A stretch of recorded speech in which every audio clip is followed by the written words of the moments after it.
Hey everyone, welcome back to the channel. So today I'm finally making my white Tigerzord cabin or cockpit for my custom White Ranger. The 3D design was made by Green Wolf Toy Collector on Instagram, and he did an amazing job with this one. And so now I'm just printing the parts using eSun filaments, gray and black, and then Polymaker, transparent, and gold filaments. It took me about a week on and off to print it using 2 printers. Alright, so with all the parts printed, I'm just testing out and making sure all the parts fit. The only issue is the pillars were a little too tall for my figure, so I had to reprint and shorten it. Otherwise, everything else was good. So with the shorter pillars, we can now see more of the figure.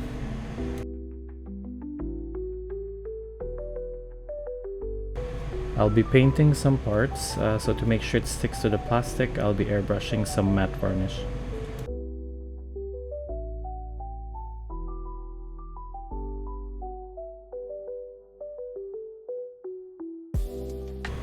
Now I'll be applying some black base primer before I add the metallics.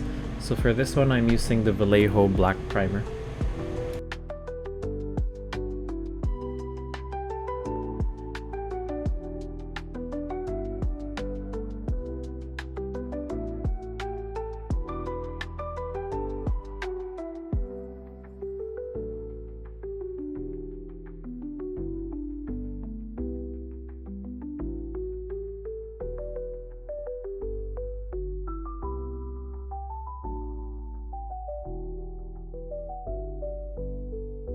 Up next, I'm going to be using Vallejo Metal Colors White Aluminum.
I resin printed the parts that show more details, so for this one I used Resin SP64.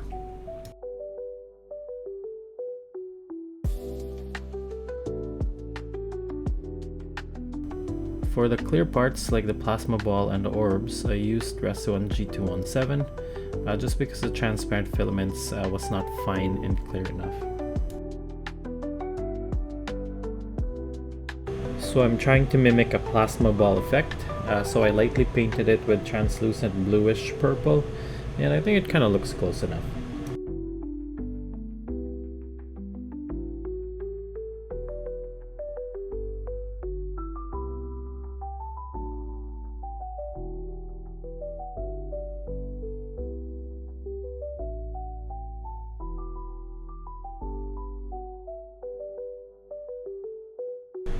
Alright, so now I'm putting together the base of the diorama, just so I can get started with the LED wiring.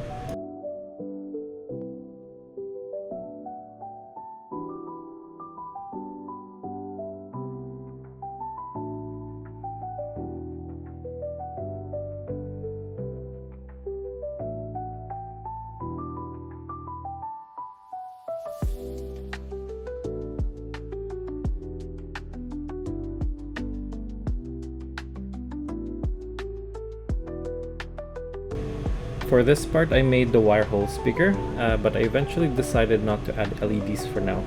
I'll save it for another time since I have to find much brighter and smaller LEDs.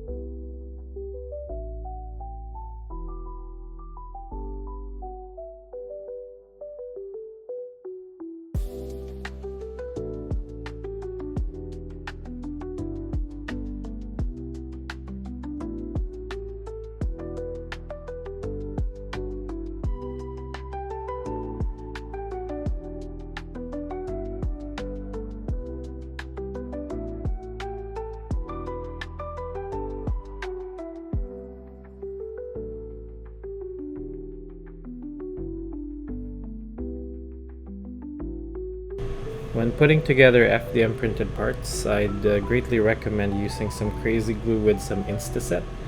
Sometimes with the crazy glue, sometimes it does not stick properly for some reason.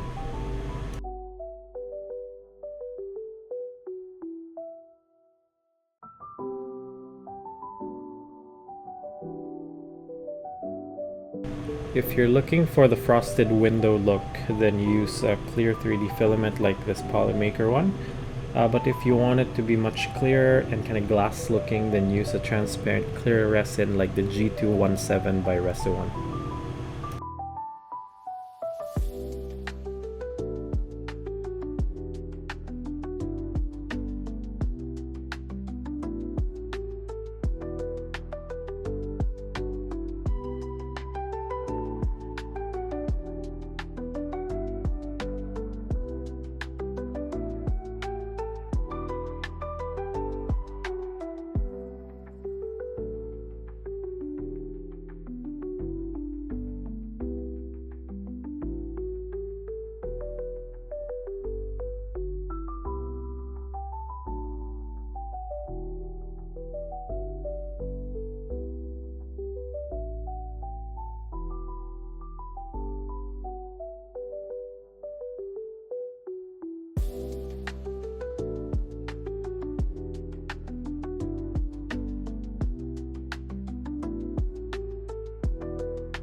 Alright, so now I'm just painting the Japanese characters and the orbs, and then later I'm just going to clean the back part with some 90% IPA.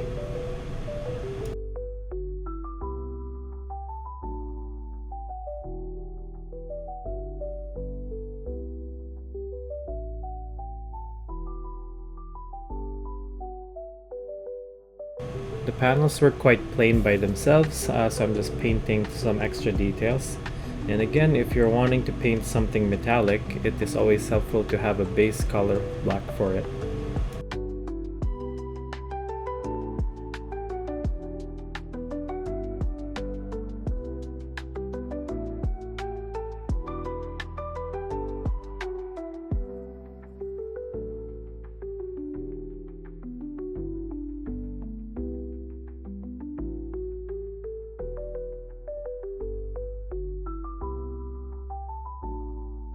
So now I'm just cleaning up the excess black paints on the back, just so you could see the Japanese characters much better.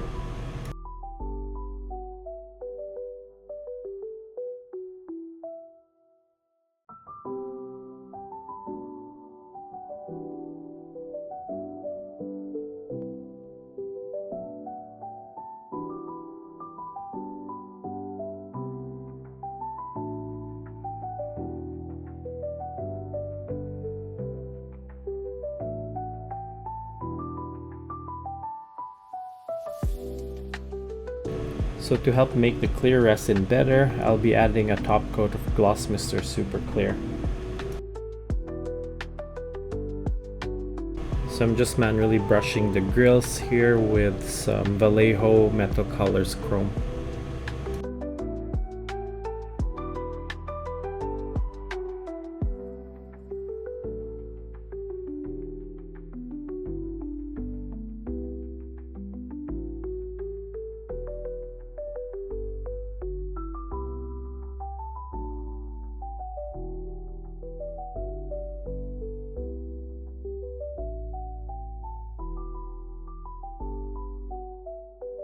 So for the time being, I won't permanently glue the light covers, just in case I find the right LEDs in the future.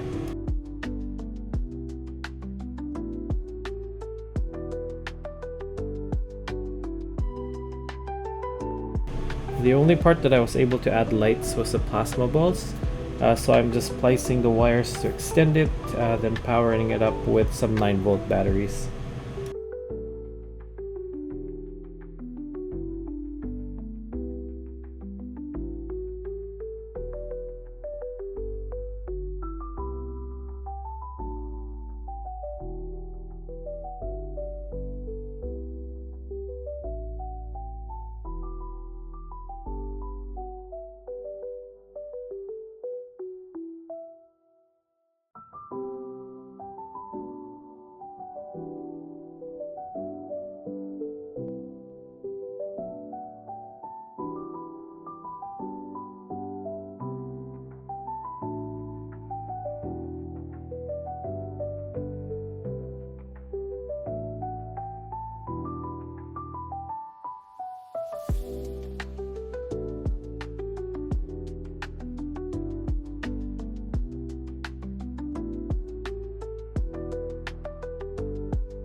Alright, here's the moment of truth, hoping that with all the splicing that we did, that the lights would all work out.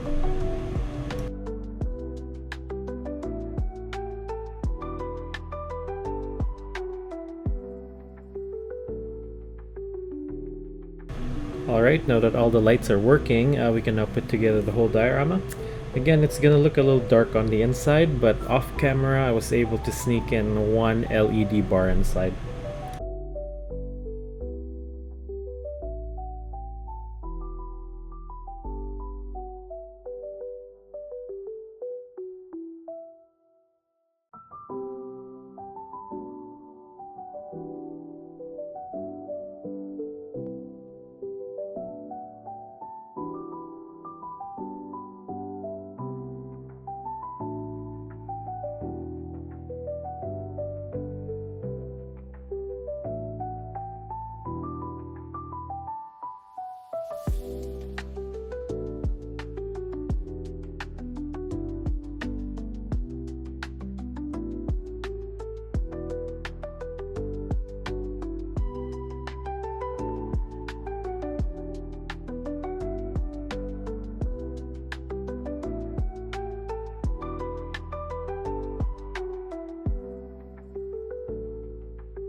Alright, so that's the completed diorama. So as you've seen, I was able to add 2 LED bars, so one at the top, one at the bottom there, and now it looks much brighter. So yeah, I'm pretty happy with how it turned out, and it's gonna look really good beside my Megazord diorama.